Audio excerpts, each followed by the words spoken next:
Buenos días, ¿cómo amanecieron? Buenos días, profesor. Buen día, doctor. Buen día, doctor. Bueno,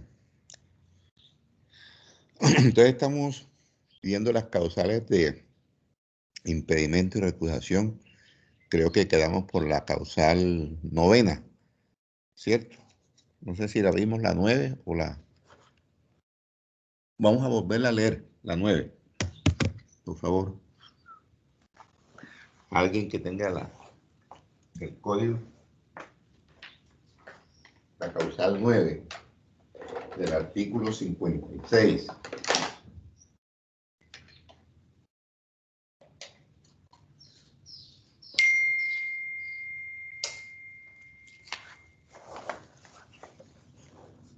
La causal 9.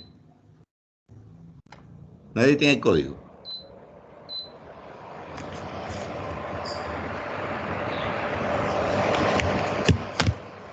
Nadie tiene el código. Por favor. Causal 9.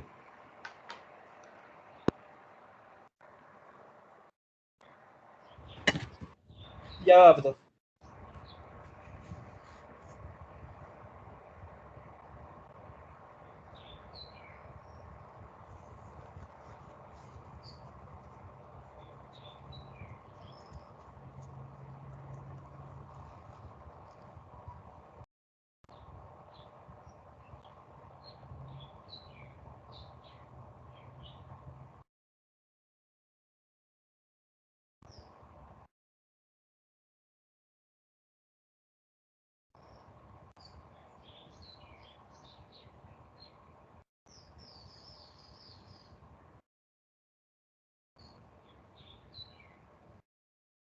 Anderson, ¿tiene el código ahí? Doctor, es que estoy en el celular. ¿Artículo qué, doctor? 56 del Código de Procedimiento Penal.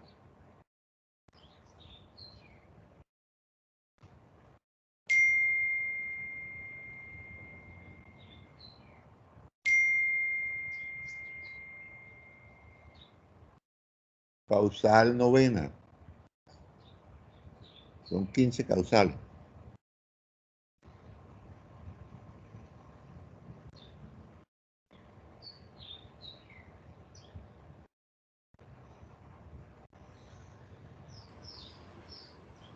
El artículo 56 no tiene causa, sale solo. Código de Procedimiento Penal, papi. Código de Procedimiento Penal. Vamos a buscar Código Penal, Sistema de Procesal Penal. Procedimiento Penal. No es el Código Penal.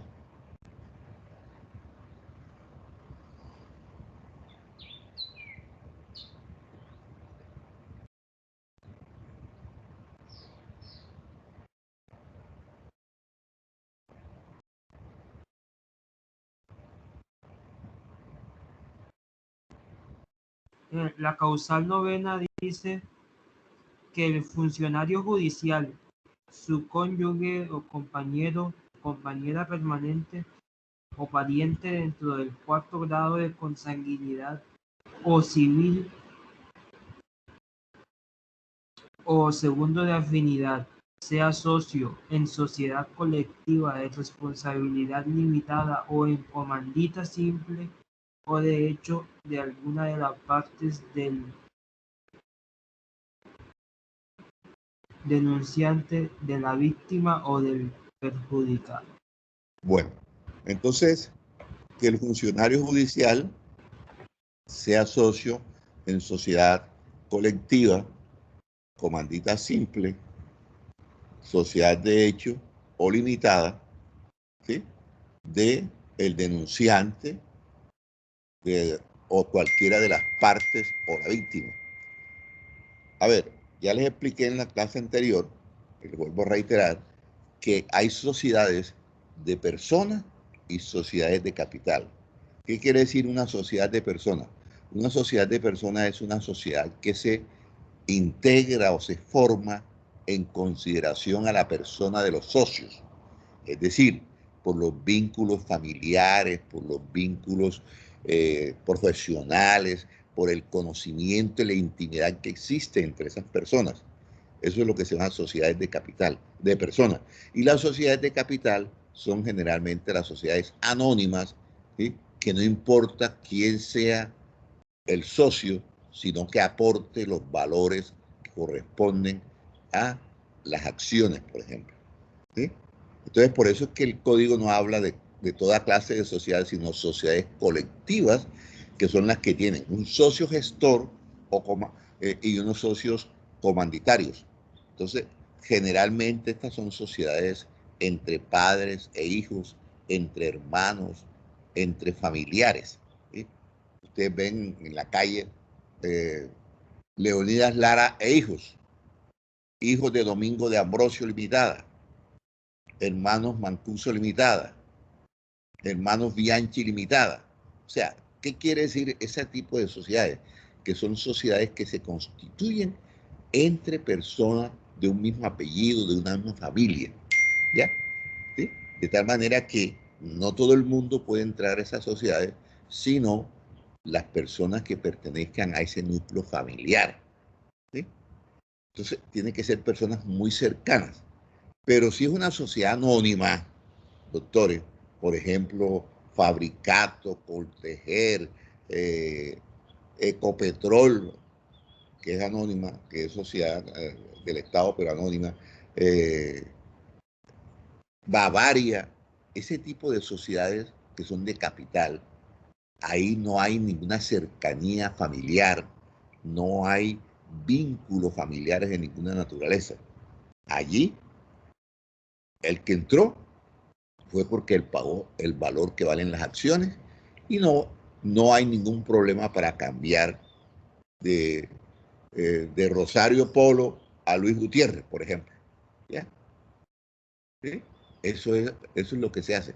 En cambio, en las sociedades de personas, no entran sino las personas del mismo apellido. Inclusive, para que entren ya, digamos, cuñados, suegros y eso, de la familia, tendría que ser aprobado por la totalidad de los socios.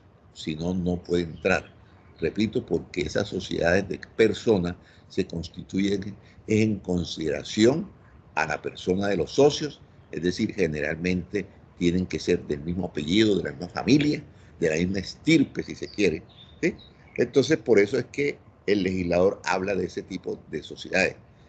Las sociedades limitadas son las sociedades que se limitan a los socios. Esas son las que ustedes ven, Gutiérrez y Rodríguez Limitada. O sea, son dos personas que son muy amigas, que tienen la misma profesión, que tienen el mismo oficio y forman una sociedad. Entonces, esa sociedad es limitada en cuanto al número de personas que la integran, pero también es limitada en cuanto al capital que maneja o el capital que la Superintendencia de Sociedades le autoriza para que responda por ese capital. Sucede que ese tipo de sociedades limitadas son limitadas no solamente en el número de socios, repito, sino en el capital que ellas manejan. Y es importante porque para que la gente sepa hasta cuánto capital pueden responder esas empresas. De tal manera que una empresa limitada no puede responder más allá del capital autorizado y pagado. La gente tiene que preguntar cuando hacer inversiones en ese tipo de sociedades, hasta cuánto capital tiene autorizado esa empresa, porque allí es donde se han formado esas famosas pirámides, han estafado a la gente captando dinero más allá de lo que la ley les permite. Y entonces, en el evento de que les vaya mal, que esa empresa se quiebre, solamente va a responder ante terceros, ¿sí?, por el capital limitado, el capital autorizado y pagado. Y las sociedades irregulares son las que no reúnen los requisitos exigidos, la totalidad de los requisitos exigidos para que esa sociedad sea legal o sea, una sociedad formal. Entonces se llaman sociedades irregulares. Pero todas esas sociedades limitadas, irregulares y colectivas, sean colectivas simples, colectivas simples o colectivas compuestas, son de personas, son sociedades de personas, no de capital. De tal manera que si hablamos de una sociedad de capital, por ejemplo, ¿cómo puedo yo decir, mire, me toca un negocio, yo soy juez o fiscal, y me toca un negocio contra gerente del banco BVA? Entonces yo voy a decir, mire, es que yo no puedo conocer de ese negocio porque es que yo tengo cuenta de ahorro en el banco BVA. No. Eso no tiene ninguna trascendencia. Imagínense. Eso, primero que el banco BVA es un banco de capital. Es un banco que, es decir, yo soy un socio de los 50 millones de socios que tiene. ¿Qué vínculo puedo tener yo con el banco? ¿Qué me puede afectar a mí acusar o condenar a gerentes de bancos? No me afecta en nada. Ahí no me tengo yo por qué declarar impedido. Distinto es que yo sea socio de una sociedad en comandita simple, donde el socio gestor es mi papá, mi hermano, mi primo, o sea, familiar. O es mi socio de la sociedad limitada, o el socio de la sociedad irregular. Entonces es diferente. A eso es a lo que se refiere la causal novena del Código de Procedimiento Penal, artículo 56. ¿Les queda claro eso? A ver. Sí, doctor. ¿Cómo? ¿Aló? Sí, doctor. Bueno, entonces, por favor, siga el numeral décimo del artículo 56.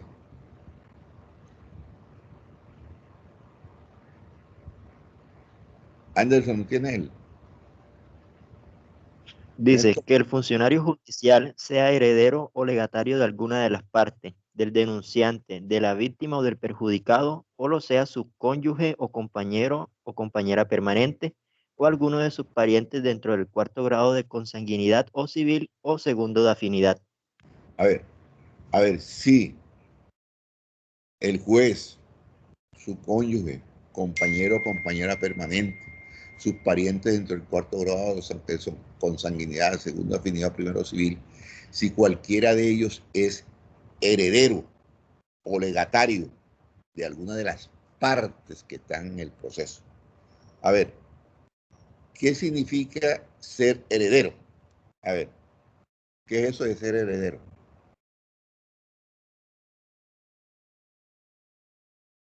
A ver, ¿quiénes son herederos? ¿Para qué se? Profesor, ¿Ah?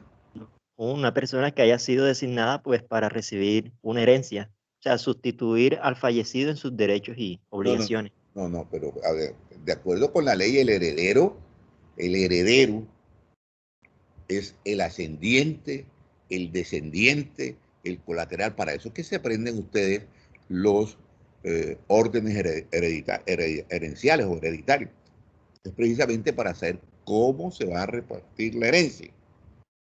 Entonces, yo no puedo ser heredero de Abraham Ganem. ¿Qué vínculo tengo yo con Abraham Ganem para ser heredero? Ninguno. Son sus descendientes, sus ascendientes, sus colaterales. Esos son los que son herederos de acuerdo con la ley. ¿Ya? De acuerdo con la ley. Ahora, si el señor Abraham Ganem, poniendo el ejemplo, hace un testamento, ese testamento tiene que respetar los órdenes herenciales. Él no puede dejar por fuera a sus herederos forzosos y darme herencia a mí, que no tengo nada que ver con él. ¿Ya? Si le reparte a los herederos forzosos y a mí me debe porque he trabajado con él 40 años y no me ha pagado, entonces me puede meter, ¿sí? Me puede meter allí para que en la cuarta libre disposición me paguen, por ejemplo, la plata que él me debe como trabajador. Pero eso es otra cosa. ¿Sí? repito, entiendan claramente, los herederos son las personas que de acuerdo con la ley están llamados a heredar al causante o a la persona que murió o que testó esos testamentos. ¿Ya? ¿Les queda claro eso? Y les estoy preguntando porque sucede que la herencia es a título universal. ¿Qué quiere decir? Cuando yo soy heredero, ¿sí? No solamente heredo los activos, sino también los pasivos. ¿Sí? La herencia es a título universal. Y acuérdense que aquí dijimos que una de las diferencias entre la acción penal y la acción civil era que la acción penal es intransmisible. Una vez que la persona muera, ahí se acabó la acción penal. En cambio, la acción civil, si el causante muere, ¿sí? Que fue el que mató a la persona, esa obligación de indemnizar a las víctimas pasa a los herederos. Pasa a los herederos. ¿Sí? Y por eso es que les estoy diciendo, la herencia es a título universal. Yo no puedo decir, yo heredo a mi papá, pero solamente en lo activo. Las deudas que él tiene con los bancos, que él tiene con personas naturales, con el comercio, eso no lo pago yo. No, yo no puedo decir eso. Si yo soy heredero de un causante, soy heredero a título universal. Eso quiere decir que heredo tanto los activos como los pasivos. ¿Les queda claro eso? Ustedes no han visto eso todavía, las sucesiones. ¿Ah? No, pero eso lo vemos en el noveno semestre. Bueno, entonces, eso es lo que es heredar. Pero acuérdense que para eso que ustedes aprenden los órdenes hereditarios, es para saber cómo se distribuye la herencia, los vínculos de consanguinidad, de afinidad y civil que hay para distribuir la herencia. ¿Ya? Entonces, repito, la diferencia entre un legado y ser heredero es que los herederos heredan a título universal, es decir, que heredan tanto activos como pasivos. En cambio, cuando yo recibo un legado, ¿sí? Un legado es una donación, ¿sí? Una donación, ¿sí? Que me hace la persona a mí. Me la puede hacer en vida, ¿sí? O por causa de muerte. Me puede poner en vida, decir, yo le doy a Luis Gutiérrez el carro de mi propiedad, le doy de la finca tal, le doy tantas hectáreas, le doy eso me lo pueden dar en vida. Entonces, fíjense, por eso es que la norma dice ser legatario o ser heredero. ¿Eh? ¿Eh?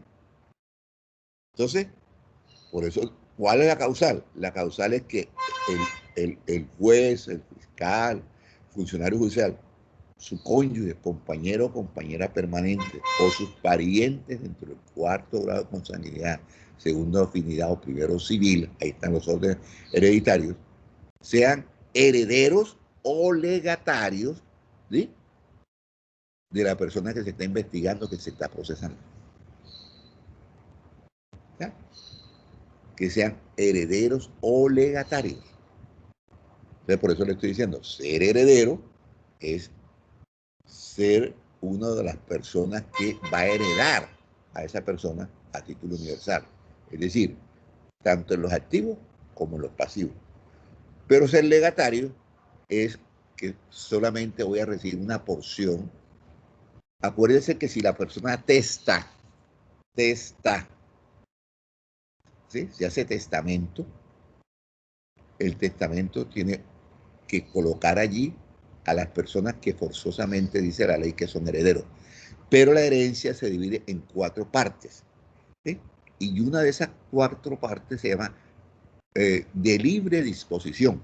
¿Qué quiere decir eso? Que esa parte de libre disposición, el causante, es decir, la persona, el rico, el que tiene el dinero y que al momento de morir o antes deja un testamento, dice, la cuarta de libre disposición se la dejo a fulano de tal, se la puede dejar a quien él quiera, al bienestar familiar, a los niños pobres, a las hermanitas de la caridad, al sacerdote de la parroquia, a quien él quiera, por eso se llama de libre disposición.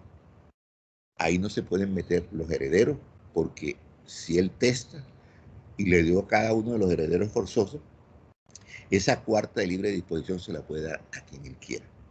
¿Ya?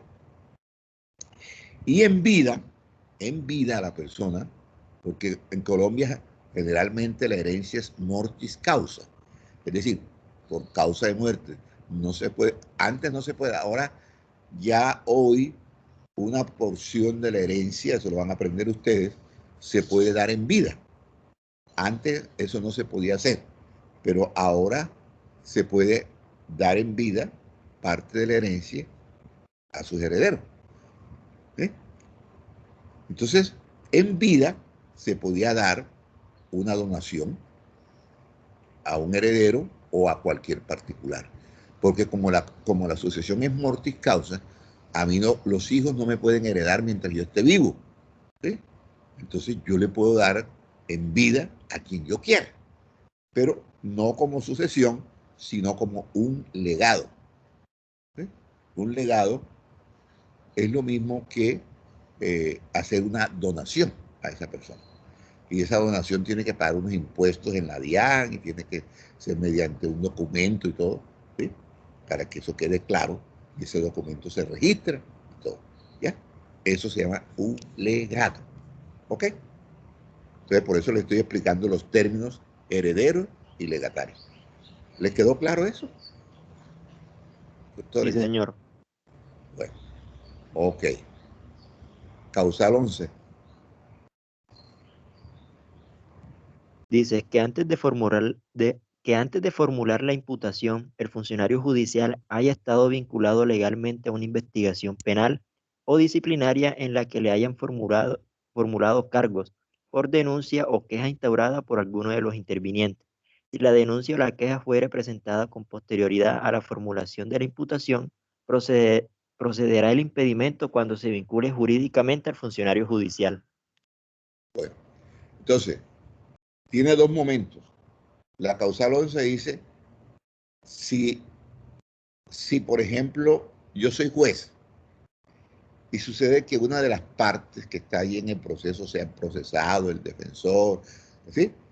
El fiscal, antes de que llegara ese proceso donde mí, me había denunciado penal o disciplinariamente. Entonces, si esa persona me había denunciado penal o disciplinariamente, y por esa denuncia me abrieron una indagación preliminar o me sancionaron disciplinariamente o penalmente, yo me debo declarar impedido. ¿Por qué?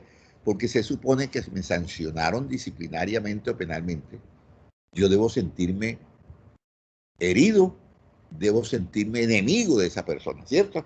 Por el hecho de que me denunció y como con fundamento en esa denuncia, me sancionaron disciplinariamente. Eso debe ocurrir antes de que ese proceso haya llegado. Si la denuncia me la hacen con posterioridad que el proceso llegó, ya yo tengo el proceso en mi poder. Y después de tener el proceso, una de las partes, el defensor o el ministerio, cualquiera de ellos me denuncia. Y como consecuencia de esa, para que yo me declare impedido, tiene que ocurrir que me abran formalmente investigación, es decir, que me hayan hecho imputación de cargos por lo penal o que me hayan hecho formalmente los cargos por la vía disciplinaria. ¿Saben por qué el legislador dice eso? Porque si no se pusiera esa condición, entonces sucede que los ciudadanos, cuando el funcionario es muy duro, es un funcionario incorrupto, es un funcionario que condena el que sea, que no tiene nada que ver y va pues procediendo siempre con dureza contra las partes. Entonces, si no se tuviera en cuenta lo que estamos diciendo, que la denuncia es de con posterioridad, o sea, después de que ya yo tengo el proceso en mi poder, es que me van a denunciar. Y de inmediatamente, apenas me denuncia, por el solo hecho de denunciarme, yo me tuviera que declarar impedido o ser recusado. Imagínense, eso sería una vía expedita para que los procesados, los abogados inescrupulosos, sacaran del proceso a ese tipo de jueces, a los jueces que son incorruptibles, a los jueces que son muy duros, que son muy difíciles, lo sacaran. Venían y lo denunciaban, y como consecuencia de esa denuncia, el juez se tenía que declarar en pedido, o si no se declaraba, podía ser recusado. Entonces, ustedes se imaginan si así fuera. Entonces, no tendrían sino que denunciarlo. Entonces, por eso es que el legislador está diciendo, un momentico, si ya el proceso empezó, si ya el proceso está en curso, entonces, para que pueda salir ese juez o ese fiscal, tiene que haber sido vinculado jurídicamente al proceso. ¿Qué significa vinculado jurídicamente? Que le hayan hecho imputación, ¿sí?, ante el juez de control de garantía formalmente, o que le hayan hecho cargos, cargos fiscales, es decir, ante el Consejo Seccional de la ante el Consejo de la Judicatura Seccional, pero por la vía disciplinaria, o sea, los magistrados que conocen procesos disciplinarios, o sea, que ya me hayan, no solamente que me denunciaron, sino que ya se hizo la investigación y encontraron que había mérito para hacerme cargos fiscales, ¿sí?, cargos disciplinarios. ¿Está claro eso, doctor? Tiene dos momentos. Sí, profe. Dos momentos. Si me habían denunciado desde antes de que el proceso llegara, ¿sí?, es diferente a que si la denuncia ocurre cuando el proceso me llegó y después que me llegó es que me van a denunciar y yo enseguida me voy a declarar. No, señor, solamente cuando haya sido vinculado al proceso de manera jurídica. ¿Qué quiere decir eso? En materia penal, que me hayan imputado, ¿sí?, y en materia disciplinaria, que también me hayan imputado y ya me hayan hecho los cargos, me los hayan enrostrado, ¿sí?, es decir, que ya tengo que defenderme de unos cargos disciplinarios. ¿Ok? ¿Les queda claro, doctora Cuesta? Doctora Cuesta Jiménez. Doctora Cuesta, se fue a dormir. ¿Ah? Doctor, Sí, dígame. se me ocurre una circunstancia que pues no me queda clara. Dice usted que después de imputación es de que tiene validez la... No, pero eso es cuando ya yo, como juez o como fiscal, ¿sí?, como juez o como fiscal, tengo el caso en mi poder. ¿Ya? Fíjense Sí, la que situación... la situación, la causal tiene dos momentos. Por favor, Escobar, lea nuevamente la causal 11. Dice que antes de formular la imputación, el funcionario judicial Oye, haya estado vinculado antes de legalmente. formular la imputación, ¿eh?, haya estado vinculado legalmente, o sea, ya antes de que me llegara el proceso.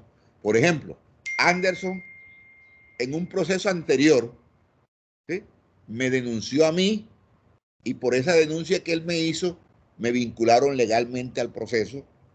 Es posible que me hayan sancionado disciplinariamente o me hayan hecho imputación fiscal.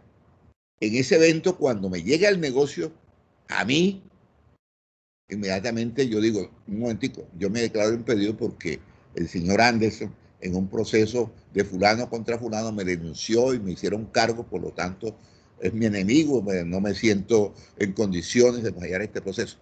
Eso es cuando es antes.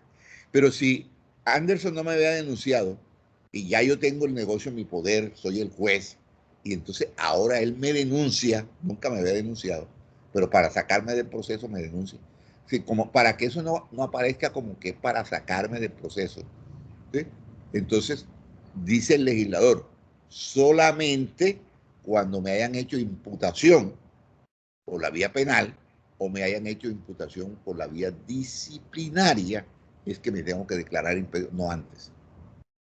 No desde que me llegó el negocio, ya. ¿Me entendió, Anderson? Sí, señor. Lo que pasa es que como quiera que el procedimiento es demorado, tanto el uno como el otro, No, Eh, pero no importa. Es no, que pero déjeme exponer entiende. la situación, por favor. Sí, sí, dígame. Eh, Usted es fiscal, Sí, usted bueno, disciplinariamente le abren una investigación porque se dio cuenta una de las personas que, de los procesados, sí. perdón, de las víctimas, que usted tiene algún tipo de vínculo civil, familiar con, bueno, dejémoslo civil, con el No, no, imputado. perdón. Es que esa recusación que usted está diciendo, eso es una recusación. Eso no es una denuncia. Yo lo que está diciendo la causal es que antes de que me llegue el proceso, o sea, por otro caso, por ejemplo, usted es abogado, Anderson, y entonces sucede que yo soy el juez quinto penal del circuito, y usted hace un año me denunció a mí, en un caso, me denunció, y por esa denuncia que usted me hizo, denuncia penal o disciplinaria, me abrieron proceso penal o disciplinario, me hicieron cargos, ¿sí? Me pudieron suspender disciplinariamente. ¿Sí? Eso fue hace un año. Y hoy le toca otro proceso conmigo. ¿Sí? Ya yo con usted estoy prevenido por ese cargo que usted me denunció y yo puedo decir, me declaro impedido con Anderson, porque considero que Anderson es mi enemigo. Ya. ¿Sí? ¿Hasta ahí me entendió, doctor Anderson? Sí, señor. Bueno, pero sucede que ahora me tocó otro negocio contra usted. ¿Sí? Pero me tocó un negocio suyo, pero usted nunca me había denunciado. Pero como yo soy un juez duro, usted dice, ahora lo voy a denunciar para sacarlo del proceso. No basta con la denuncia, es lo que dice la causal. Solamente me tengo que declarar impedido o ser recusado cuando a mí, como consecuencia de esa denuncia que usted me hizo hoy, la fiscalía delegada ante el tribunal me haya hecho imputación o el consejo seccional, ¿sí?, compuesto por magistrados de las salas disciplinarias, me hayan hecho cargos disciplinarios, que ya eso es oral también. ¿Sí? No sé si me entendió. ¿Sí? Lo que se trata de evitar es que las partes, los defensores, ¿sí?, quieran quitar del camino a los jueces que son muy, muy rígidos, muy duros, ¿sí? Y entonces, hombre, vamos a quitar ese tipo del camino. Lo que tienes es que denunciarlo y enseguida ya se tiene que desprender del proceso. No, cuando me denuncia después de iniciado el proceso, cuando ya yo tengo el proceso en mi poder, es que me denuncie. ¿Sí? Entonces, en ese caso, solo cuando me hagan cargos por la vía disciplinaria o me imputen por la vía penal, es cuando surge la causal para yo declararme impedido o para recusarme, no antes. Es que son dos momentos, Anderson. Sí, doctor. Deje que, ¿cómo? Señor, Sí, sí. la pregunta yo encaminada de que si mientras tiene algún efecto la denuncia porque demora el proceso, la indagación, Sí. entonces las actividades, las diligencias que haya No, no, realizado usted como oiga, fiscal, no. que, Anderson, señor, no hemos visto el trámite de los impedimentos y las recusaciones. El trámite del impedimento dice que si usted me recusa a mí, en 3 días yo debo decir si acepto o no acepto la recusación. ¿Sí? Y si no la acepto, la mando al superior jerárquico, pero desde el punto de vista funcional. Si soy fiscal, lo mando al director seccional de fiscalía para que él, en un término de 5 días, resuelva. Ahora, si se demora más, mire lo que pasa. Como a veces los abogados hacen eso por estrategia, a partir del momento en que usted me recusa, no empieza se suspende el término de prescripción. Es decir, que si ese trámite de la recusación demora un mes, demora 2 meses, 3 meses, esos 3 meses no corren, no cuentan en el término de la recusación. Porque usted me podría recusar teniendo en cuenta que apenas faltan 15 días para prescribir la acción penal. Entonces usted dice, esos 15 días me los gano yo en el trámite de eso.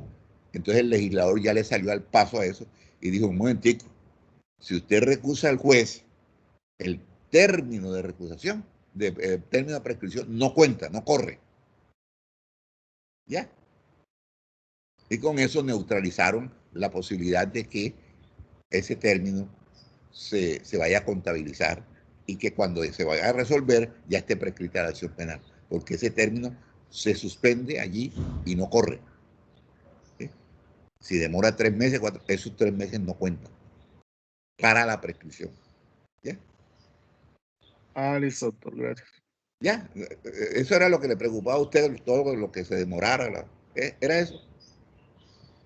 No, los efectos que tendrían las diligencias que haya realizado tanto juez o fiscal antes de que haya un fallo con respecto a la denuncia de la recusación. Exacto.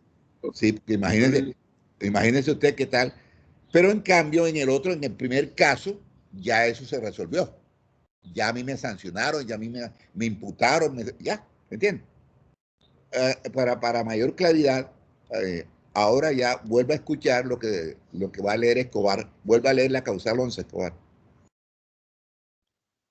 Dice que antes de formular la imputación, el funcionario judicial haya estado vinculado legalmente a una investigación penal o disciplinaria, la que... Fíjese, antes de ya estuvo vinculado a esa investigación penal.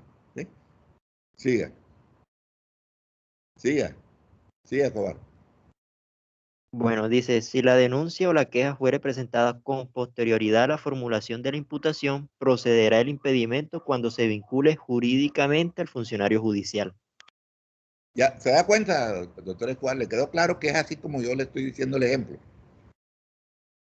Que usted me había denunciado antes y por esa denuncia ya me habían abierto un proceso disciplinario fiscal. Entonces, cuando me llega el negocio suyo, yo me tengo que declarar impedido, si no usted me recusa, ¿cierto? Pero si entre usted y yo no había ningún antecedente, usted no me había denunciado, es nuevo usted en el proceso y me denuncia, solo cuando me hagan imputación de cargos por la vía penal o me imputen por la vía disciplinaria, es que me tengo que declarar impedido, no antes. ¿Le quedó claro, señor Anderson? Sí, doctor, gracias. Bueno. ¿Y a la doctora Rodríguez le quedó claro? Sí, doctor, todo claro. La doctora Cuesta no está. Sí, doctora, aquí estoy, todo claro. Bueno. Causal 12, doctor. Dice que el juez haya intervenido como fiscal dentro de la actuación. Claro. A ver, si yo fui juez de un proceso penal, perdón, si yo fui fiscal de un proceso penal,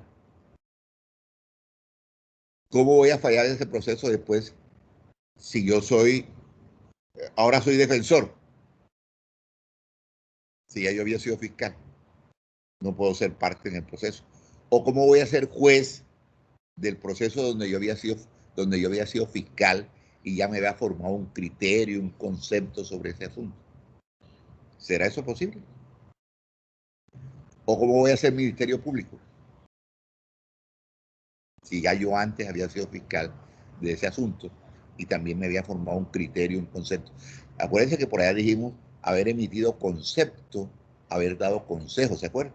Entonces ya yo prácticamente aquí, dentro del proceso, sin haber sido fiscal, me permitió conocer los hechos, conocer los elementos materiales, la evidencia física, y si es posible, si hice imputación de cargos, es porque ya yo tenía el concepto de que esa persona había cometido la conducta, ¿sí? Y que no había otro remedio distinto que imputar. Entonces, con razón, el legislador ha dicho, si yo fui fiscal, ¿sí? Ahora no puedo ser ni defensor, ni ministerio público, ni juez dentro de ese asunto. ¿Por qué? Porque ya yo conozco los hechos, ya yo los estudié, los reconocí, los fallé, etc. ¿Ok? ¿Está claro eso o tiene alguna dificultad? Quedó claro, profe. La pregunta es para todos. Bueno, si hay alguna dificultad, diga. Está claro, doctor. Por favor, la 13. Dice que el juez haya ejercido el control de garantías o conocido de la audiencia preliminar de reconsideración, caso en el cual quedará impedido para conocer el juicio en su fondo. Claro. A ver, acuérdense que ya hemos dicho antes que si la persona actúa como juez de control de garantías, si con posterioridad le llegara a tocar el proceso a él, el reparto, se tiene que declarar impedido. Claro que se tiene que declarar impedido porque acuérdense que el juez de control de garantía es ante quien se hace la imputación, se hace la legalización de la captura, se solicita la medida de aseguramiento, ¿sí? Sea en establecimiento carcelario o una medida no privativa de la libertad. Pero de todas maneras ya ese juez de control de garantía conoció los hechos, conoció todas las circunstancias que los rodearon, hizo pronunciamientos en ese caso. ¿Cómo va a ser él después el que va a adelantar la etapa de juzgamiento? ¿Cómo? ¿De qué manera? Sería imparcial. Acuérdense ustedes, siempre tengan en la mente que cuando hablamos de impedimentos y recusaciones, lo que se busca en el fondo, doctores, es que el juez no esté contaminado, que el juez actúe independientemente, que el juez no tenga prevenciones de ninguna naturaleza, que no conozca, no haya tenido incidencia, conocimiento de ese asunto antes, ¿sí? Sino, en este caso, exclusivamente, ¿ya? Que él no haya conocido ese asunto. Entonces, ese juez, acuérdense que los jueces de control de garantía y medida de seguridad son los jueces penales municipales y promiscuos municipales. Ese juez pudo haber sido el juez de control de garantía, ¿sí? Y entonces ahora le tocó el proceso porque es juez es juez del lugar único o porque es juez de un municipio limítrofe, ¿sí? Y conoció como juez de control de garantía, no puede entrar a conocer del asunto como juez de conocimiento, como juez que va a adelantar la etapa de juzgamiento y concluir ese proceso con un fallo condenatorio absolutorio o con una solicitud de preclusión. Es decir, ya ese juez está contaminado, como se dice. Entonces, no sería un juez imparcial. Y lo que se está buscando, acuérdense que lo que les dije cuando empezamos el tema, es que el anhelo de todos los ciudadanos de un país es tener jueces imparciales, jueces que no estén influidos por ninguna clase de circunstancia, ¿eh? Vínculos familiares, porque tengan deudas de gratitud con la persona porque le hizo una donación, porque él es socio de fulano, porque él es heredero. No tiene que tener ningún vínculo con la persona que está juzgando, que está procesando. ¿Sí me entienden cuál es el mensaje filosófico de esto? Es eso, para buscar un juez imparcial. ¿Ok? Eso es lo que queremos. Si ese juez voluntariamente no se declara impedido, entonces lo pueden recusar con las mismas causales. ¿Está clara la causal 13, doctores? Sí, señor. Bueno, la causal 14. Que el juez Dice haya que conocido, Sí, causal 14, que el juez haya conocido de la solicitud de preclusión formulada por la Fiscalía General de la Nación y la haya negado, caso en el cual quedará impedido para conocer el juicio en su fondo. exactamente. Sucede que la Corte es un juez, acuérdese. El tribunal es un juez. El juez especializado es juez, el juez del circuito es juez y el juez municipal es juez. Sucede que yo soy fiscal, delegado ante el tribunal, y le solicité al tribunal que precluyera la investigación en el caso de Anderson Pérez, por ejemplo. Y sucede que el tribunal me negó porque acuérdense que la preclusión la tiene que conocer es el juez competente. Me negó la preclusión. Presentó sus argumentos y dijo que no accedía a la preclusión por tales y cuales razones. ¿Sí? A ver, si el tribunal me negó la preclusión de Anderson, ¿cómo después el tribunal puede conocer del juicio que se va a adelantar contra Anderson si ya ellos emitieron un concepto, como podríamos decir, ya ellos están prevenidos, ya ellos tienen un criterio formado en relación con Anderson? Luego no sería un juez imparcial en relación con él. Tendrían que declararse impedidos todos, ¿sí? Y entonces serían reemplazados por una sala de conjueces, ¿sí? Que es la que va a escuchar todos los argumentos que tienen que ver con la etapa de juzgamiento hasta la audiencia del juicio oral y resolver, ¿sí?, en favor o en contra de ambos. ¿Sí? ¿Les queda claro? Pero lo mismo podría ocurrir si la preclusión se solicitó ante el juez especializado y el juez especializado negó la preclusión, argumentando que sí existe delito, que sí hay pruebas y que por lo tanto no considera que la persona no está en curso en ninguna de las causales del artículo 331 del Código de Procedimiento Penal y por lo tanto no accede a precluir la investigación. Que por el contrario, en criterio de ese juez especializado, ahí lo que procede es una sentencia condenatoria. Es decir, ya él se pronunció, ya él sobre el fondo de ese asunto, ¿sí? Y entonces, como ya hizo ese pronunciamiento, negando la preclusión, acuérdense que la preclusión le pone fin al proceso y tiene los efectos de una sentencia absolutoria, ya ese juez no puede fallar ese asunto. ¿Sí? Si no hay otro juez especializado en la ciudad, entonces habrá que mandarlo a un departamento limítrofe, a otro departamento para que lo falle otro juez especializado. ¿Sí? No el que ya se pronunció sobre la preclusión. ¿Eh?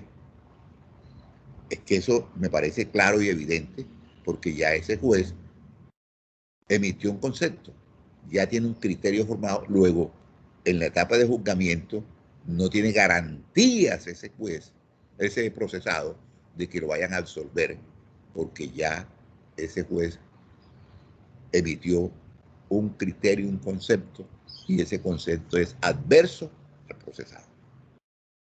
¿Les quedó claro eso? A ver. Sí, profe. Sí, profe. Bueno, listo. Y causal 15. Dice que el juez o fiscal haya sido asistido judicialmente durante los últimos 3 años por un abogado que sea parte en el proceso. Exacto. Sucede que yo soy defensor de uno de los procesados, si son varios. Pero sucede que yo fui defensor también del juez hace 6 meses, en un proceso que le estaban siguiendo a él. Yo lo asistí y fui su defensor.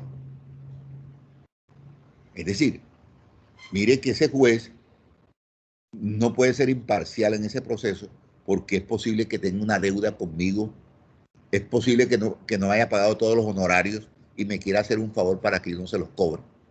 Pero es posible que también tenga adversidad hacia mí porque le fue mal conmigo. Considera que no lo defendí bien, que terminaron haciéndole cargos fiscales, que terminaron sancionándolo y no está muy satisfecho conmigo, entonces también me quiera afectar. ¿Sí? De todas maneras, no sería un juez imparcial, repito, porque hay una prevención, hay circunstancias que pueden ser favorables al defensor, pero también pueden ser contrarias al defensor, ¿sí? Que es el mismo que fue el abogado del juez o del magistrado. ¿Sí? Pero el legislador puso eso un límite de 4 años, en los últimos 4 años, ¿cierto?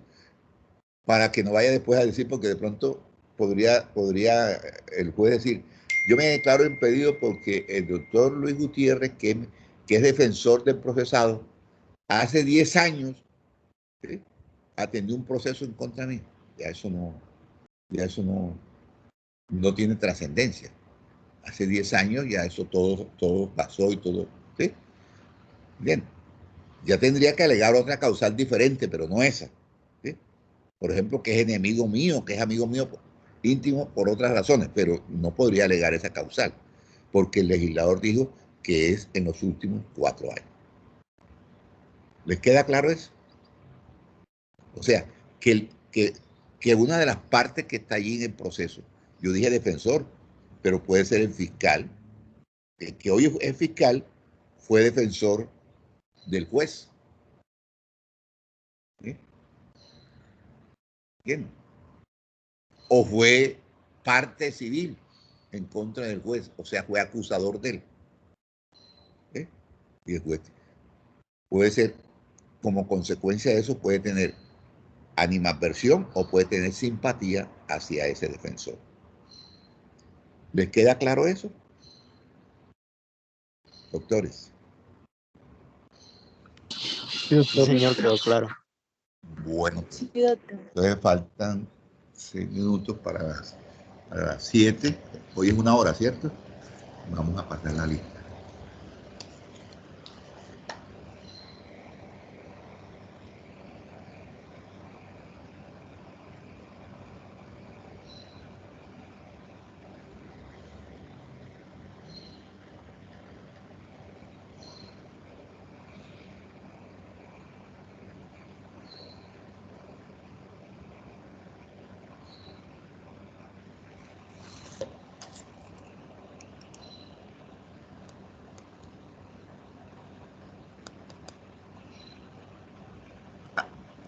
Adrián Albeiro.